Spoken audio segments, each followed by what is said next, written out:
Hey, all right, we are here. It's Friday. It's the last word.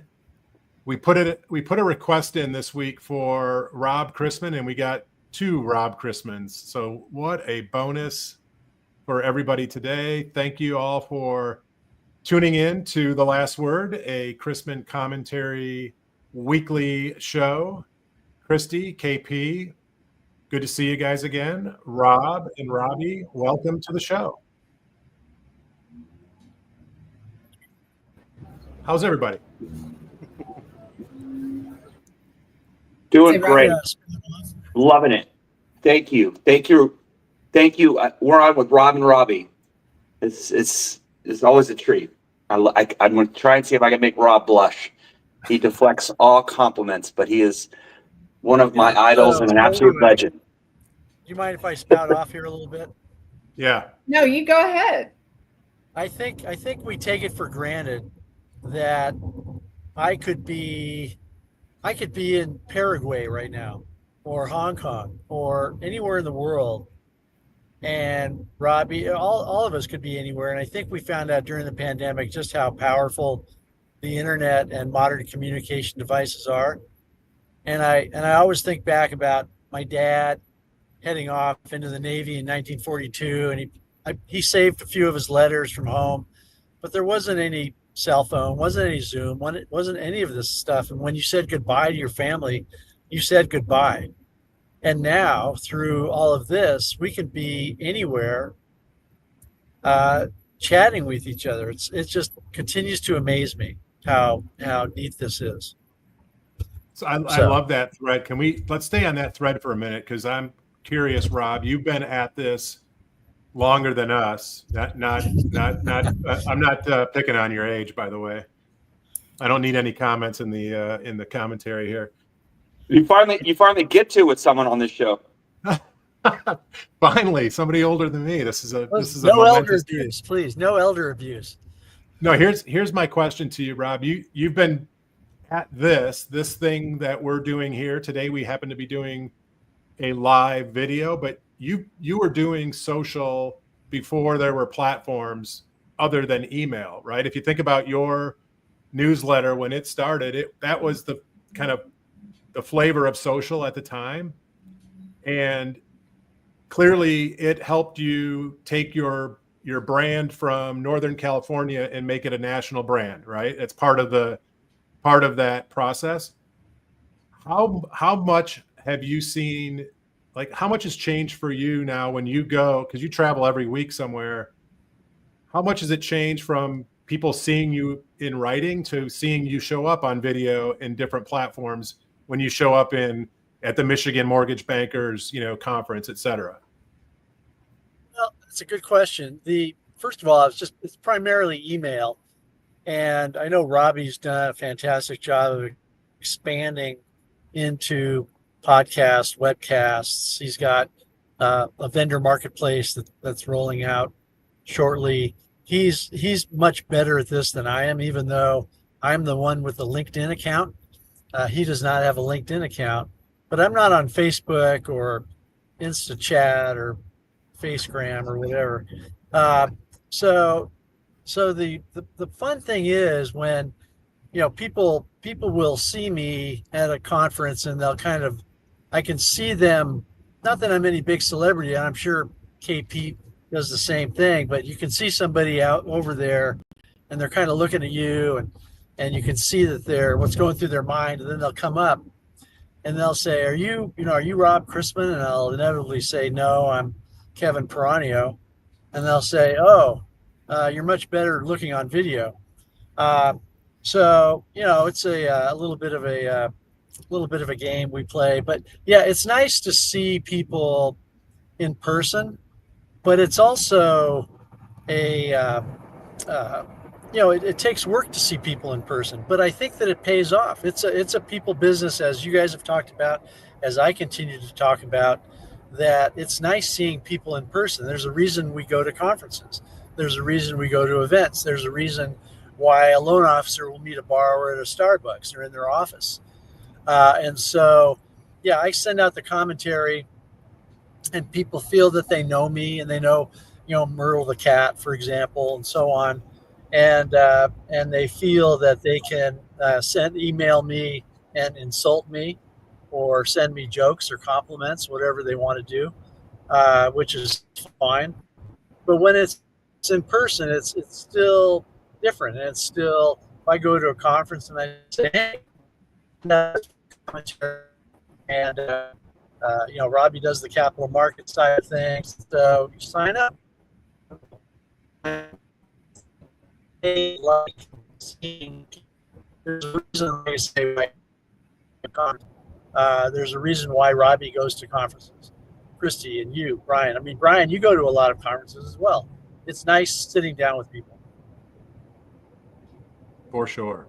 And so that's a good segue into conference season, right? Spring conference season is up and running. KP, I know you were running around. You were at the Texas MBA this week. What's the word on the street at TMBA? Well, they do a great job. I tell everyone they're one of the best state organizations. I mean, I think California, Texas, and New Jersey host some really good shows. And Michigan. Yeah, Michigan as well. And Texas is one of the top 50, though. Yes. Well, I think Christy is in Texas and runs things all mortgage for University Federal Credit Union. She probably can give a better snapshot of the TMBA than I can. I was gonna say, I didn't get to see KP. Then the power of social media was that I was following him on his story, and he's at Globe Life Field. I'm like, hey, wait, I'm here. Are you here?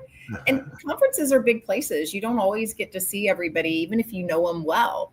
So it was really cool to be able to make sure that we at least got a quick hug in while we were there. The sessions, I got to say, this was a really well done event. We heard from Glenn Stearns, who shared a little bit about his story. And, I love it when people get up and they share not just the good parts, but the struggles and the pieces that were hard. And while nothing is 100% relatable, it's really good to know that other people do have struggles, and here's how they overcame them. So that was a really good session. We had a great regulatory update, just talking about what's going on in Washington, what's going on at the Texas level. Because for those of you that don't know, Texas legislature only meets every 2 years, so every other year, but this is a legislative year. So a lot tries to happen during that particular period. There were a lot of other really good sessions. I took the time, a lot of times when we're at conferences, we're spending most of the time meeting with folks, which is a necessary thing. This time I took a lot of time and said, I'm not going to meet with folks during the sessions, and I'm going to go to every session that I absolutely can. So I made it to, I think, all but one or two of the sessions. And the sense of where people are is pretty optimistic, that they're figuring out how to deal with the volatility. They're figuring out how to deal with the margin compression. They're excited again to be in the business. It's reminding them why they're here, and that they're smart enough to figure out anything that the business throws their way. Love that. Was there, I'm curious, was there a concentration of loan officers at the event? Do you know? No, this was, it's interesting. So having been involved in Georgia for so long and now being over in Texas for the last few years, because of the number of companies that are headquartered here, kind of like you have in California, you see more senior leadership at these events. Now there are some events like the Texas Women's event that Rihanna puts on, that she does such a great job, where they really try to reach out to the operations staff that are in the different markets that we're in and bringing those guys out. But you do tend to see a higher level of employee here in Texas. Whereas when I was in Georgia, we had a lot of loan officers and branch managers that were there. So the content's a little different. The sentiment's a little different. Yeah, we did yesterday. We held here in Michigan a sales rally, very focused, 6-hour event, and the audience, the primary audience, were loan officers, and it was cool to see 100+ local loan officers in the room, learning, but then collaborating and masterminding and sharing kind of successes, but also, to your point, some of the struggles.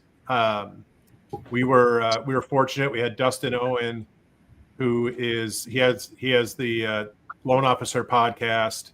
He came and talked about his story on how kind of he created a brand around his podcast, and he's turned that into a business of coaching other loan officers. But he started his whole conversation started with what not to do, right? Here's the cheat code to skip the first 3 years of struggles. And that's what's cool to see at some of these events, where we can learn some of the shortcuts, right? If it's a 5-step process, Dustin talked about this, he'll teach you the first 3. You're going to have to figure out number 4 and number 5 as you go, because everyone's, got a different kind of twist on things. But it was a good day here in Michigan with the local loan officers coming out in a pretty good way. Yeah, he spoke at TMBA on panel with Dan Spikoska and Kyle Draper. And, what's interesting is you do have some sales leaders that attend these, especially on the mortgage banker side. So they're coming with high-level strategy from a panel like that to bring it back to their team of originators or even realtors. And so, I felt it really reinforced, having a disciplined approach to tactics in your business, branding, getting on social media, social selling, vendor partners, like Joe and Ben from Social Coach are there, at TMBA. And so you get high level strategy that a lot of sales leaders and executives take back to their teams of hundreds of loan officers around the country. And that's kind of, we have a wholesale channel and a correspondent channel. I talked to some of these, owners, and, mortgage banking in high level strategy is not something that they focus on, because a lot of them deal with lenders where they handle that for them. Right. And so it's an interesting group, and I wish there was more loan officer centric stuff, but, momentum builders out there. You and I have gone to tons of other ones back in the day for very loan officer centric stuff. And so they kind of have their own run of shows as well, which I go to those as well, because, I'm trying to figure out what's working at the street level. So good question. So I think, go ahead. Go ahead, Rob. Well, I was going to say that on this call, visibly, are the five of us, especially you 4, I think, are very good about realizing that you get out of a conference what you put into a conference. And I think that, I've seen all of you 4, moving around a conference, and the amount of energy. People think, oh yeah, you go to a conference and you can hardly wait for 4 o'clock or 5 o'clock, and then you start drinking, and then you go to bed at 1 or 2 in the morning, and then you get up the next day and do it again. Well, I'm not wired that way. For example, I'm not a big drinker at conferences, because I try not to be, and also try not to stay up too late, because the sessions oftentimes start at 8, and so I try to figure that I'm there for a reason. And especially people who are sent by their companies as a representative, they are there representing the company, they're representing themselves, and they're trying to get out of it as much as they can. And so if you go to a conference and you're tired by the end of the conference, not from staying out till 2 in the morning drinking, but just because of all the sessions and the meetings, then it was a good conference. So I think that's important to keep in mind as we get into conference season.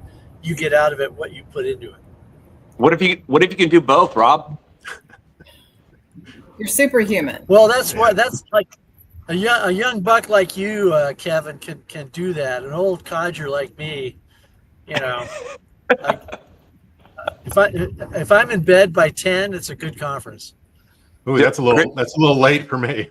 I know. I like to be in bed at 9:30. I don't know about you guys, but I like to be in bed. Christy has you beat. I saw her at 9 o'clock after the president's reception, and she's like, "I'm going to bed." I'm like, "It's 9." She's like, "Yeah." So she's always a good girl. I always try to do that. But I also think about, you bring like a great point, KP, about how do we share this information out?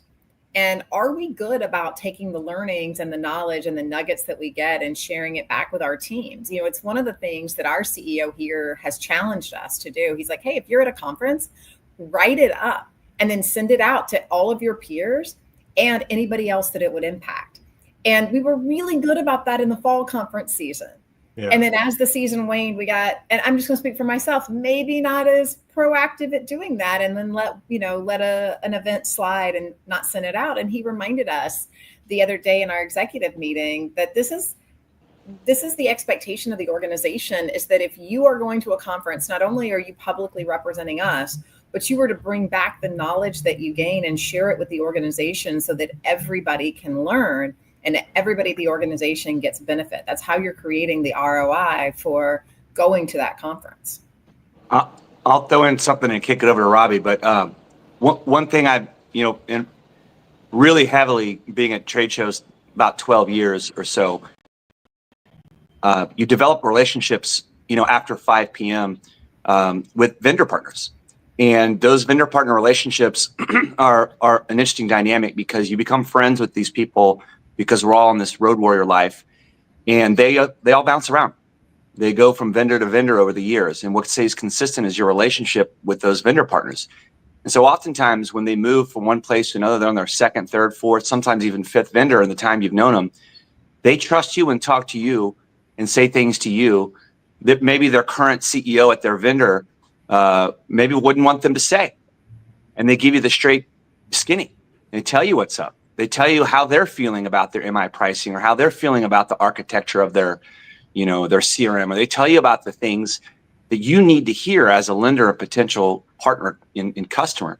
And so that dynamic is interesting because I feel like, I've built some really strong bonds, as we all have, with our vendor partners, and they give you the straight up, after 5 p.m. talk. Hey, here's where we're lacking, and here's where we're killing it. And so, and then, occasionally you get to have a cigar with Robbie. Don't say that from my dad. For Robbie is, you're part of the younger generation. The four of us maybe have been around for a little bit longer. We've been attending a few more conferences. So as you get out there, what are the things that you see at conferences? What are the things that you see about networking, and particularly for anybody who, even if they've been in the business a long time, maybe hasn't been to a bunch of conferences, but they find themselves with time or ability to go. How do you make sure you're getting the most out of it, Robbie? Well, I've been reluctant to talk because even though I'm in downtown New York, I don't know how my service is. You guys hear me okay? The audio is coming through okay? Okay. Look, I've learned the hard way about fraternizing at conferences, or not getting, and by fraternizing, I mean carrying on into the night at conferences. There's a sweet spot, and I'll side between KP and Christy. Between 5 p.m. and then maybe to 9 p.m. is a good sweet spot. Nothing great happens after 9:30 or 10 p.m. at the lobby bar at a conference. KP, maybe you beg to differ, but I think you can get in your stuff, in the 4 hours after the sessions, and you don't need to go all night. It just evolves at a certain point. But Christy, to your point, when I first started, I was with my dad, and everyone wants to talk to my dad. He kind of point people toward me because he was tired of talking to people, and I was like, why do I go to conferences? I'm just kind of your bag to deflect attention. But over time, I realized, that network means a lot. Look at my relationship with you. Look at my relationship with KP. Look at my relationship with Brent. That has all been expanded through going to conferences and spending time together face to face. And I think that's invaluable. And then also, the sessions at these various conferences, there are a ton of value. I know everyone's looking forward to being here in New York. Bill Pulte's speaking. John Williams, president of the Fed, is speaking. We get an update from MBA leadership, Bill Kilmer, Mike Fratantoni, those type of guys. There's valuable stuff. The one place I'd push back, and it's an opinion show, so I got to be a little opinionated here, would be I get tired of the same conference crowd going conference to conference to conference and it's a circuit. KP, please correct me here. What additional value is there when you see the same people every single 3 or 4 weeks at a new place? Yeah, you have to seek out the different people, and that's these shows are regional, and there's regional differences in companies and vendor partners, and so you kind of have to seek out the difference makers. And I know we're 20 minutes in talking about conferences on the busiest news week, but I just want to say that Rob, you've done a good job because Robbie is an old soul. He is not a partier. I mean, the guy is like, Robbie, your young son, the young buck on this call is like, let's have a cigar. I just want to chill. And he wants to go to a quiet place and have a cigar every now and then and just relax. And he's like, I got to go. I got to be up at, God knows what time to get this freaking blog out in the morning. And he's pretty disciplined about that. And you guys are early birds. But yeah, come on, Brian, take control, man. Let's not talk about conferences for 30 minutes. No, last thing on conferences, just a challenge to put out for all of the audience and frankly for each of us. So Allie Carty last week did a post and she talked about Dana Abernathy randomly inviting her as a +1 to a conference. And it wasn't like the local conference. It was a, like, you're going to get on a plane and go somewhere. And yesterday at the Michigan Mortgage Lenders event, Lake Michigan Credit Union, their head of their origination business brought a +1, which was a 24-year-old, loan officer in the business for 60 days.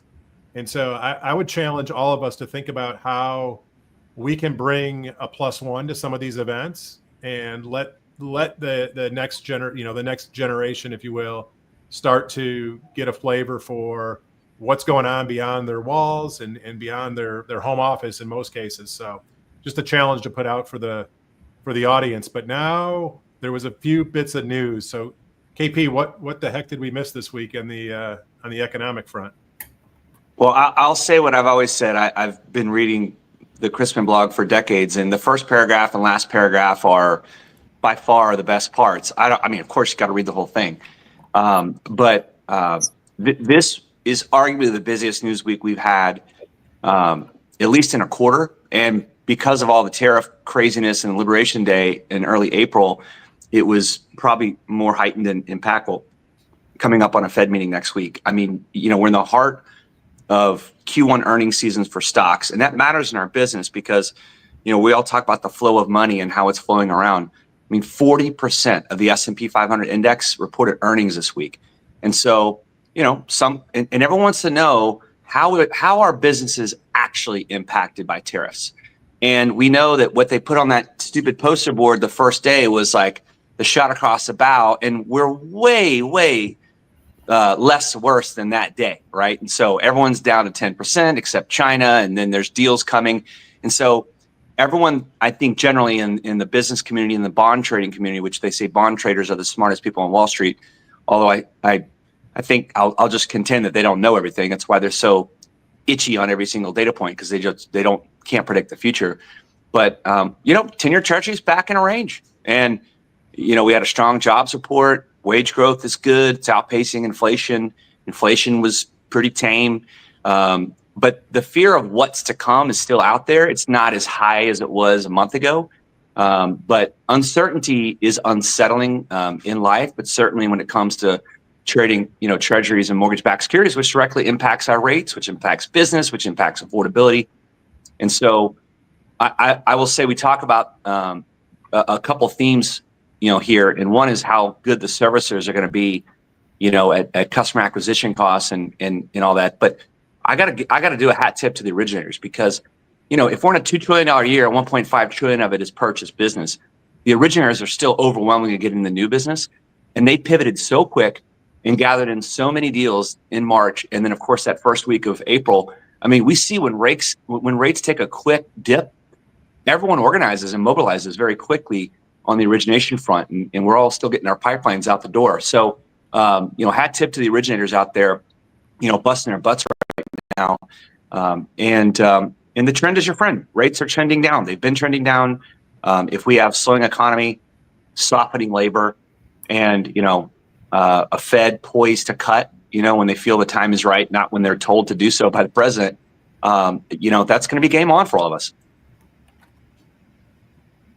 There's definitely the thought out there that if the Fed starts becoming politically influenced, and that credibility in them as an independent institution is threatened, then you could see bond yields actually go up and rates go up because of that loss of confidence. I think the one good thing, KP, actually would be maybe some of this desensitization of uncertainty is a good thing. It won't be so jittery all the time. Maybe it'll kind of make people a little more calloused when it comes to movements, but maybe I'm naive in thinking that. My dad's kind of no.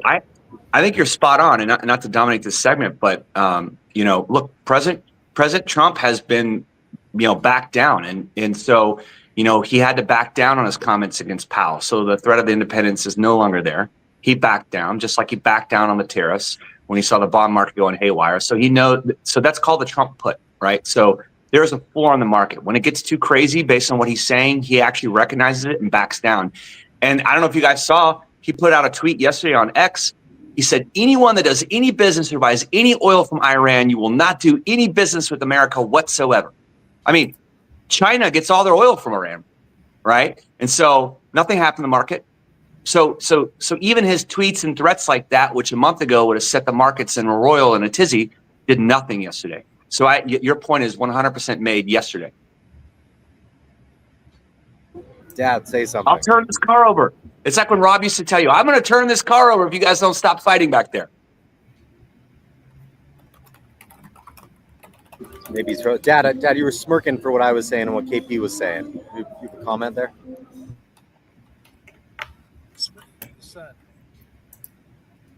He did turn. I did actually turn my car over last year. My kids were fighting. They fight on a 10-minute ride to lunch, and on the way back from Vegas, they would not stop fighting. I'd actually pull the car over, and it bought us about 20 minutes of silence, which was totally worth it. KP, because my dad's not saying much, I wonder about the longer-term lessons from this, because if you look at levels from a month ago until now, sure, there was a ton of volatility. We're back to basically where we were. Not much has changed overall, and so I wonder what it speaks to on a longer-term basis in terms of rate movement, the amount of movement we'll see, and also just kind of the general direction from here. They're saying risks are tilted to the downside, where the chance of economic harm is greater than some economic good coming out of this point. But I'm wondering your thought, if you want to pull out a little crystal ball for this segment. Yeah, I mean, I think that's it exactly. I mean, we before all this turmoil and every Fed dot plot, which we're not going to get one next week at the Fed meeting, but we'll get one in June. Higher unemployment rates, slower growth, softening labor, inflation moderating, so disinflation. So that trend is still intact. 3 weeks of craziness, and now we're back to a normal downtrending market. And I'm not in the recession camp right now. And this is not my forecast that we're in a recession, because we're such a strong consumer. The consumer's strong, and they're spending is up, wage growth is up, unemployment is still full. So I'm not in the recession camp, but the Fed doesn't need to wait for a recession. They can cut. You can look at the 2-year Treasury and they can cut. And I'll add one interesting point just to bring a new dynamic into this. I talk a lot about the middle class not existing in Europe. I mean, either you have property, you don't, and you'll never get in the door. America's trending in that direction. It's very expensive to own a home, and we see under 6.5%. There's a flood of demand.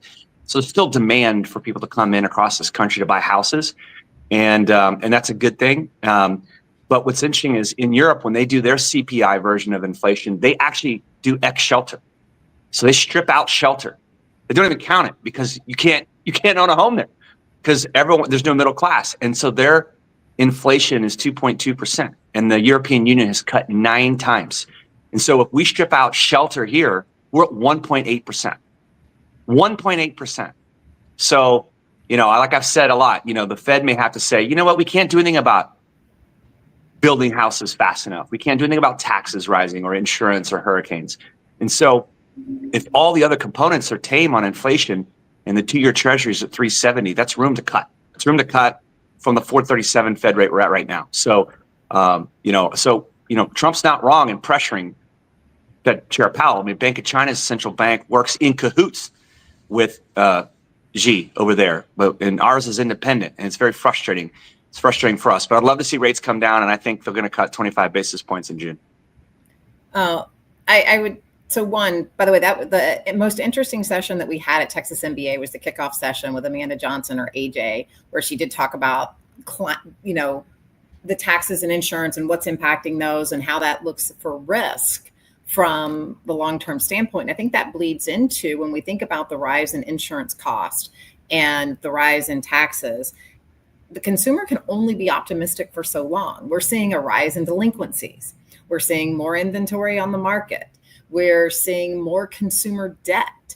And this is a piece of the puzzle that we have to think about. If the Fed doesn't give us some relief, and by us, I mean the average consumer, if they don't get some relief on what are their credit card interest rates, or they don't get relief on what it costs them to buy a car so that they can get to work, if they don't get relief on what their housing payments are, if these things don't happen, we are going to end up in a recession because the consumer can only be so resilient for so long. We don't have a lot of reserves as a country. The average American doesn't have 6 months worth of payments saved up. And so if we don't see some of these things happen, the band is going to get stretched too far and it's going to break. All right, guys, we're hitting that point. Robbie, your last word before we close it with Rob. That's good. You're going to hear sirens in the background now because I'm in New York. I wanted to say, for New York, when you come to the conference, see the shade of my hat? We're all wearing suits. It's going to be late May. It's hot. There's a period of the day when the sun, you get no shade from the buildings. It's forever. Do not schedule to walk outside during that time of day. Pick when the sun is tilted behind a building, either in the morning or the evening, and you won't sweat through your suit. That's my last word advice to everybody. That's brilliant. Rob, take us home. Take us home?